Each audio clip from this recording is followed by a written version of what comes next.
Bonjour, bonjour à tous et bienvenue pour cette nouvelle édition du Club Immo, le club de l'immobilier, avec notre invité aujourd'hui, c'est Alain Dinin. Bonjour. Bonjour. Bonjour Alain Dinin. Avec vous, évidemment, on va évoquer le marché de l'immobilier au sens large, mais tout d'abord peut-être la construction de logements, le logement qui est entré de plein pied dans la campagne électorale. Alors tout le monde reconnaît un manque cruel de logements. Maintenant, les solutions pour résorber la pénurie diffèrent. Alors comment construire plus là où sont les besoins et sans dépenser plus? Alors, peut-être qu'il faudrait déjà faire un petit peu de pédagogie. J'entendais le président de la République, Alain Jumeau, dire « Je ne comprends pas pourquoi les prix ne baissent pas en France alors qu'ils baissent en Espagne ». La grosse différence entre la France et l'Espagne, ou d'autres pays dans le monde d'ailleurs, c'est qu'en France, on ne construit que ce qu'on a prévendu. Donc tous les raisonnements qui consistent à dire « il faut construire plus », bien entendu, mais pour quel type de population? Il faut pouvoir trouver d'abord des gens qui sont susceptibles de payer pour leur logement, alors que ce soit pour acheter ou que ce soit pour louer.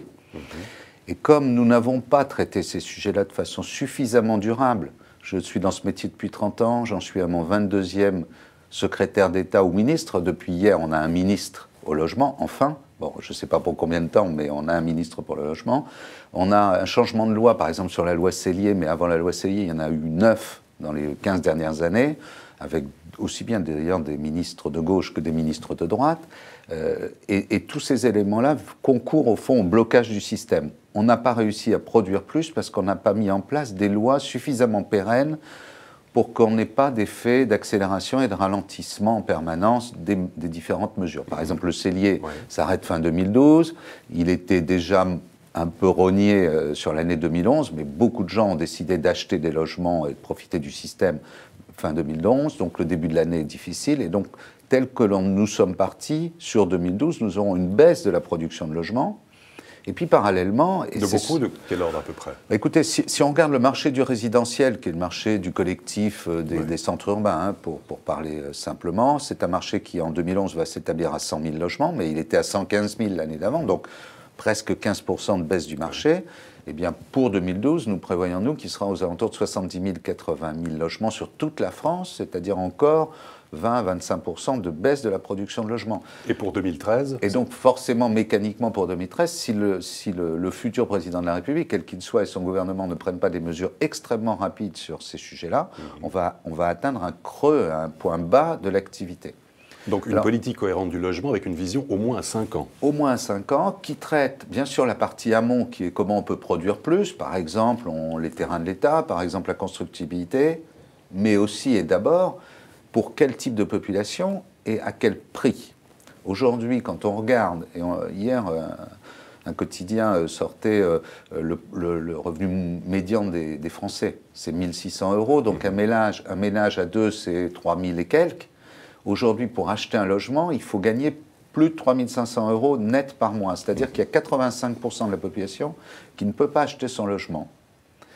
C'est d'ailleurs pour ça qu'il faut relancer l'investissement locatif, parce qu'on n'est plus dans une France de propriétaires, on est sur un thème, la France des bien logés. Mais le relancer comment, cet investissement locatif? Peut-être avec une partie sociale, une piste sociale? Alors, il y a une piste sociale, il y a une piste de blocage des loyers. Alors, pas au sens de je bloque les loyers des propriétaires, mais je dis aux nouveaux investisseurs qui vont venir dans ce marché, à condition qu'on leur trouve, entre guillemets, des avantages qui leur permettraient de revenir de façon pérenne dans ce marché, eh bien, il faut que vous soyez sur des prix de loyer régulés.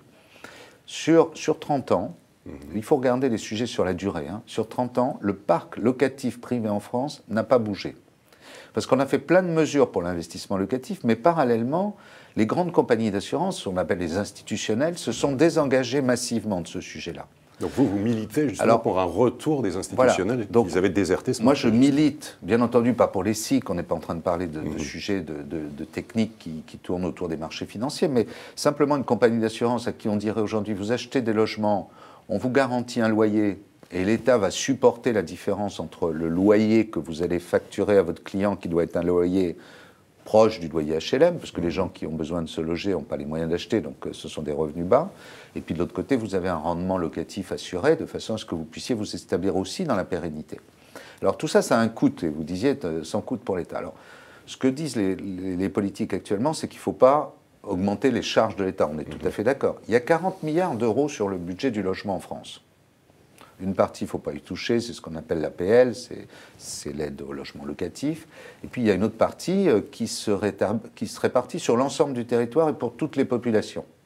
Il faut avoir le courage de se dire aujourd'hui en France, on a un problème de logement dans les grands centres urbains. Donc il faut concentrer la dépense publique sur ces sujets-là pour permettre aux gens de se loger, du locatif et de l'accession et aussi du logement social. Accepter pendant un moment que certaines villes ou certaines régions qui n'en ont pas besoin n'aient pas d'aide de l'État dans ce domaine. Et il ne s'agit pas au fond d'augmenter le budget de l'État, on peut même imaginer de le réduire, mais mieux de le répartir sur les classes qui en ont besoin et dans les endroits où on en a besoin. D'accord. En attendant, comment vont évoluer selon vous les prix et les transactions cette année? Alors en attendant, on va avoir deux phénomènes. Sur le logement neuf, on va produire moins de logements neufs. Comme on a une croissance démographique, la population est de plus en plus urbaine, donc la demande va rester forte. Donc les logements neufs ne vont pas baisser mécaniquement, surtout que si on ne régule pas les prix, si on ne dit pas j'augmente le COS, la coefficient d'occupation des sols sur un terrain, mais j'empêche que les prix du terrain montent, sinon ça n'a pas d'économie pour les clients. Donc on a déjà une baisse de la construction de logements neufs. Parallèlement, le marché de l'ancien va se contracter. On va avoir une baisse du volume de l'ancien. Oui. De quel ordre à peu près de l'ordre de 15 à 20% aussi. Donc, puisqu'en fait, ceux qui ne sont pas obligés de vendre ne vont pas vendre dans le marché actuel. Les prix sont un peu élevés. Puis, la demande étant forte, eh bien, on n'a pas besoin d'avoir fait de très très grandes études pour ça. La loi de l'offre et de la demande, elle reste universelle. J'ai pas assez de stock, j'ai beaucoup de demandes. On peut avoir un creux sur les prix en 2012, mais dès 2013, on va revoir les prix réaugmenter. Je prendrai pour exemple 2008. En 2008, on a eu une baisse des prix de l'ancien de 15%, dans un marché qui s'est fortement contracté en volume. Donc, en fait, ça s'est contracté. Donc, la baisse des prix, elle n'est que ceux qui sont obligés de vendre. Et en 6 mois de temps, 7 mois après, nous avions rattrapé ces moins 15 et nous étions repartis à la hausse. La Chambre des notaires vient de sortir aujourd'hui aussi ses premiers chiffres. Les prix de l'ancien ont continué à augmenter de l'ordre de 11% dans les grandes villes.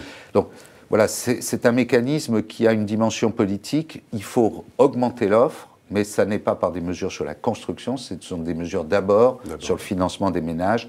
Pour quelle population? Comment on aide les gens à se loger mieux en France? Et en cette période d'incertitude économique, fiscale, électorale, est-ce que c'est le moment d'acheter? C'est toujours le moment d'acheter, parce que si vous regardez sur la longue période, et si vous aviez un petit peu d'argent, vous placez en bourse ou vous placez dans l'immobilier, même s'il y a eu quelques flottements dans l'immobilier, ils sont moins durables. C'est curieusement, on parle d'immobilier, donc c'est immobile, mais c'est plus liquide que la bourse ou que les marchés financiers. Sur les 25 dernières années, vous avez placé votre argent dans l'immobilier, vous avez un meilleur rendement, vous avez à peu près 3 fois le rendement de la bourse sur la même période.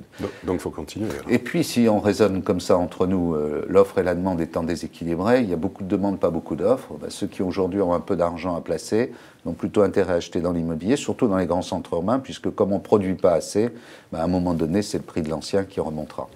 Alain Dina, merci beaucoup. Merci. Et à très bientôt pour une prochaine édition du Club Imo, Explore Imo, Le Figaro.